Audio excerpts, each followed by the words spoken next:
este jueves más bien, el jueves cuando el Senado de la República aprobó la reforma a la ley del Infonavit, después de que pasó por la Cámara de Diputados. Originalmente salió del Senado, pero la Cámara de Diputados hizo algunas correcciones que luego el Senado tuvo que observar, analizar y aprobar esta reforma a la ley del Infonavit. De acuerdo con lo que se aprobó la semana pasada, permite crear una filial constructora para edificar hasta 500,000 viviendas con supervisión de Hacienda y de la Comisión Nacional Bancaria de Valores. Garantiza representación tripartita en el Consejo de Administración, es decir, de trabajadores, empleadores y gobierno, y promete proteger los ahorros de los trabajadores. Esa es la versión de Morena y sus aliados.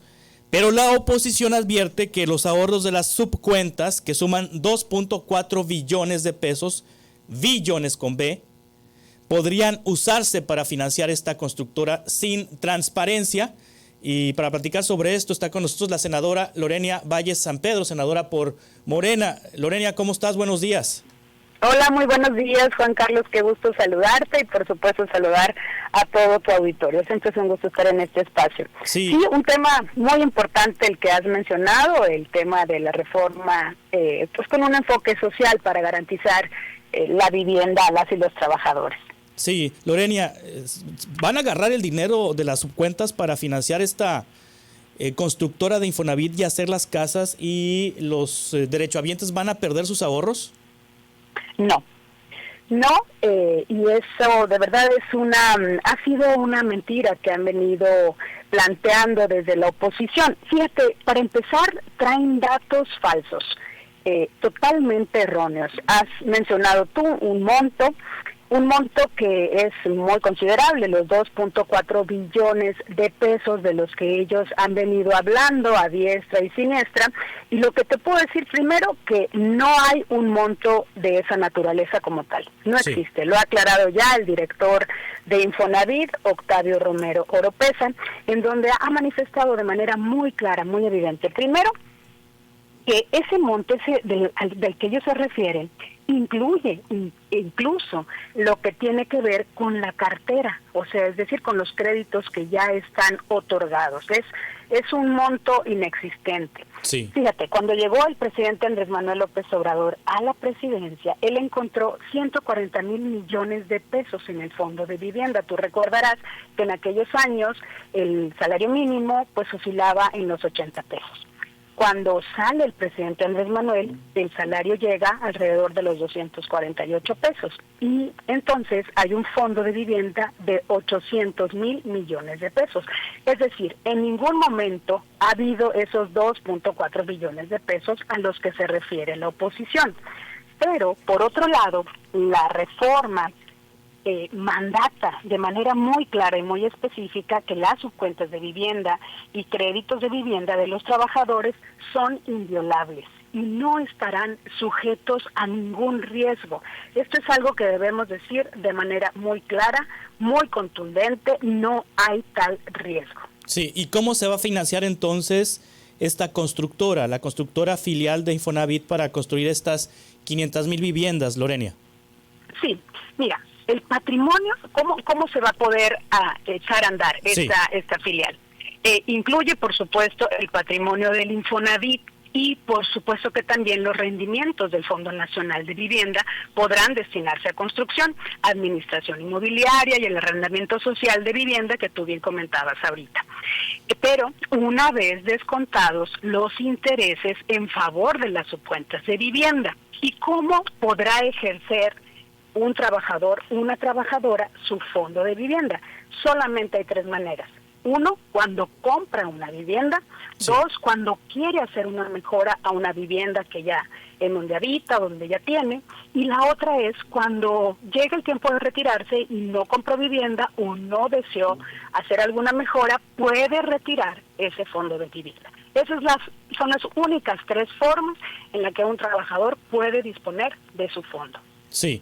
¿Y la constructora del Infonavit cómo se va a financiar, Lorena? Es decir, si tú me dices, no se va a tocar el dinero de la subcuenta de vivienda de los trabajadores, hay un fondo de 800,000 millones de pesos para vivienda de los trabajadores y la filial constructora, ¿de dónde va a sacar recursos? ¿De dónde va a tomar recursos para construir esas 500,000 viviendas si no se va a tocar el dinero de los trabajadores?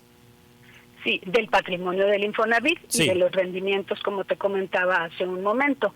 Porque y una vez de que cada trabajador vaya disponiendo de ese fondo de vivienda, se abona a su cuenta. Eso es algo que de hecho así ha funcionado siempre.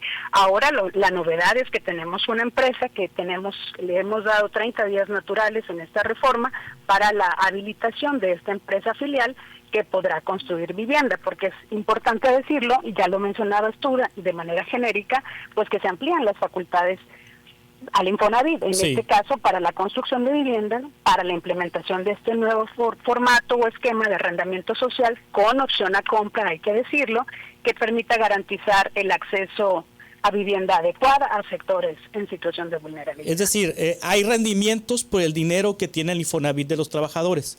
¿Esos rendimientos se depositan a los trabajadores o también ahora se van a utilizar para esta constructora filial del Infonavit? No, lo repito para poderlo poner en sus términos. ¿Con qué va a operar esta nueva empresa? Con el patrimonio del Infonavit y con los rendimientos del Fondo Nacional de Vivienda, que podrán destinarse a la construcción, a la administración inmobiliaria y también al arrendamiento social de vivienda, una vez, y esto es muy importante, una vez descontados los intereses en favor de las subcuentas de vivienda, es decir, que van incrementándose los montos de esas subcuentas de vivienda conforme pase el tiempo, a favor de las y los trabajadores. Sí, cuando te refieres, Lorena Valle San Pedro, senadora de Morena por Sonora, al patrimonio del Infonavit, ¿a qué te refieres? A los recursos con los que cuenta el Infonavit. Sí, lo que no me queda claro es, ¿tiene recursos el Infonavit que son del Infonavit, pero aparte hay recursos que son de los trabajadores? ¿Así es? Sí, claro. Sí, claro, si no, ¿cómo operaría el Infonavit? Entonces, claro, el Infonavit, hay un porcentaje que se descuenta, se dijo, ahorita nos los aclararás, un porcentaje que se va a descontar del fondo de vivienda, no sé si esté en lo correcto, si estoy equivocado me corriges, del fondo de vivienda de los 800,000 millones de pesos para gastos de administración. ¿A qué se refiere eso? Bueno, primero, obviamente cualquier institución tiene gastos de administración, pero importante decirlo que hoy se tiene un consejo de administración. También está el comité, la comisión de vigilancia, el comité de auditoría y el comité de transparencia. Como tú mencionabas también, se logró que cada uno de estos órganos sean tripartita, es decir, que esté el sector empresarial, las y los trabajadores y el gobierno federal. Hubo cambios muy importantes desde mi punto de vista, porque se incorporan, se fortalecen las facultades de control, de fiscalización, y también de vigilancia y de rendición de cuentas mediante nuevas facultades que se le dan a la Secretaría de Hacienda y Crédito Público, a la Comisión Nacional Bancaria y de Valores, y algo sumamente importante. Ahora sí podrá intervenir la Auditoría Superior de la Federación en la fiscalización de los recursos que administra el Infonavit. Y por supuesto la empresa filial. Sí, Lorena Valles, ¿no les hace ruido Octavio Romero Oropeza? Porque digamos que no fue una lumbrera al frente de Pemex, o sea, dejó Pemex pues tronada, y ahora estamos viendo cómo la presidenta Sheinbaum quiere rescatar Pemex a través, obviamente, financiamiento público, pero a través de realización de proyectos que permitan elevar la producción de barriles de petróleo. Dejó Dos Bocas con apenas el 12% de refinación de gasolina. Es decir, Octavio Romero Oropeza fracasó al frente de Pemex. ¿No irá a fracasar al frente de Infonavit? Bueno, decirte que la situación de Pemex es una situación heredada por muchos años, de muchas circunstancias, de malos manejos, de dificultades que enfrentó la institución. Recordarás incluso aquella reforma fallida en materia energética que le hemos dado marcha atrás desde el Congreso de la Unión con una nueva reforma que permite fortalecer tanto a Pemex como a CFE, y eso tiene una ruta definida muy muy importante. Vienen incluso las leyes secundarias en materia energética en estos próximos días, y eso tiene una ruta. Yo estoy convencida que estos cambios que en materia de vivienda con enfoque social se han hecho serán muy importantes para lograr la meta que se ha puesto la doctora Claudia Sheinbaum de la construcción de 1 millón de viviendas, 500,000 a través del Infonavit para las y los trabajadores que ganan entre 1 y 2 salarios mínimos, que no hay en el mercado opciones de vivienda para ese segmento de la población tan importante, y otras 500,000 a través de la Comisión Nacional de Vivienda. Pero no solo esto. Vienen acciones de construcción, pero también de mejoramientos y ampliaciones. Alrededor de 400,000 es la meta, y algo muy importante, la regularización de los terrenos, 1 millón de regularizaciones que permitan a todas esas familias que han vivido de generación en generación en un predio que no les pertenece formalmente, se busca poder garantizar ese patrimonio familiar. Y bueno, pues decirte que Sonora es uno de los 3 primeros estados que ha firmado ya convenio con el gobierno federal y que están pensadas para el norte de nuestro país, más de 200,000 viviendas.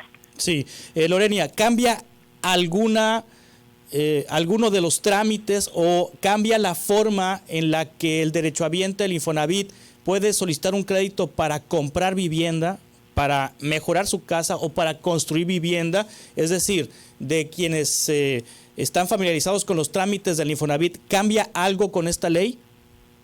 Bueno, se van a facilitar el acceso a la vivienda. Y recordar que ahora habrá 2 modalidades, una de arrendamiento y otra de compra. Sí. Y por supuesto decir también que se determinó en esta reforma dar prioridad a mujeres, madres, jefas de familia, también a la población joven y personas con discapacidad. Cualquier población en situación de vulnerabilidad puede acudir a Infonavit, puede recibir información, orientación, y va a encontrar que hay hoy más facilidades para poder acceder a su crédito o bien al arrendamiento social que se ha previsto en esta reforma. Sí, ¿los montos que van a prestar cambian o se siguen manteniendo? No, sí van a cambiar. ¿Para arriba o para abajo? O sea, me refiero, ¿van a prestar más, van a prestar menos? Recordar que estos recursos son para las personas, es vivienda con orientación social, y son para trabajadores y trabajadoras que ganan entre 1 y 2 salarios mínimos. Sí. Cuando se trate de arrendamiento, este crédito no deberá rebasar el 30% del salario del trabajador. Sí. Cuando se trate de compra, no deberá rebasar el 20% del trabajador. ¿De qué dependerá? Primero, de la voluntad, que decida cada quien en qué esquema quiere adquirir su casa. Y también, por supuesto, lo que tiene que ver con su cantidad de años cotizados y también con su fondo de vivienda. ¿Cuál es el máximo monto que va a prestar el Infonavit para comprar casa, Lorena, a partir de esta reforma? No tengo a la mano el dato, te lo puedo confirmar en un momento, porque Sí. es vivienda con enfoque social, Sí. no es la vivienda a la que estamos acostumbrados. Es la vivienda que va a construir el propio Infonavit. Sí, porque ahorita las constructoras está en chino comprar una casa de constructora privada, ¿eh? Sí, fíjate que en los últimos años ha venido decreciendo la construcción de casas Sí. de interés social. El año pasado cerraba más o menos el 2024 en apenas el 15%. Sí. De la construcción de casas que se hace en el país, imagínate. Entonces estamos hablando que cada vez hay más demanda y a su vez hay menos oferta. Sí. Por eso es necesario que intervenga el gobierno federal y que en este nuevo esquema podamos garantizar vivienda digna para todas y todos. Muy bien. Lorena Valle San Pedro, muchas gracias como siempre. Estamos en contacto. Muchas gracias, Juan Carlos. Un abrazo, hasta pronto. Es senadora de Morena por Sonora, explicando la reforma a la ley del Infonavit.